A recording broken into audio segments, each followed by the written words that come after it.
मैनपुरी जनपद की भोगांव पुलिस ने सर्विलांस टीम के साथ बड़ी सफलता हासिल की है।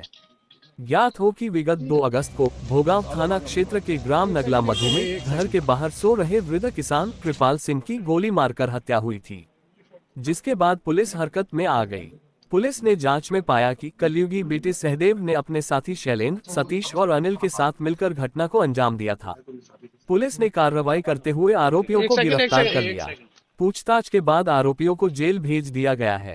भोगांव में नगला मधु गांव पड़ता है, वहाँ पर 1/2 अगस्त की रात में एक व्यक्ति की घर के बाहर जब वो सो रहा था उसमें गोली मार के उसकी हत्या करी थी। इस पर पुलिस ने मुकदमा दर्ज किया था और पुलिस ने जांच शुरू करी थी। जांच के उपरांत आज हम लोगों को सफलता प्राप्त हुई, जिसमें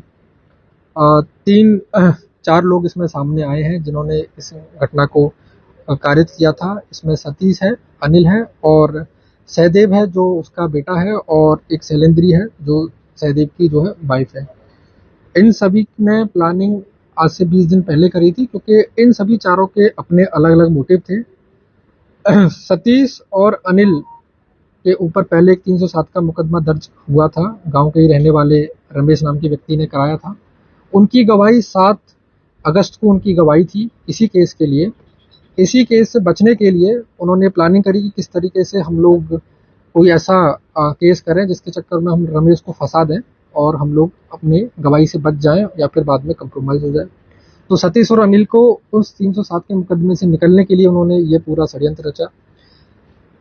बाकी 2 बच्चे, सहदेव जो उसका बेटा था, उसका इसलिए उसका मोटिव ये था कि जो रमेश है, रमेश के परिवार में ही एक महिला से उसकी बातचीत होती थी, जिसके कारण पिछले वर्ष एक मारपीट हुई थी।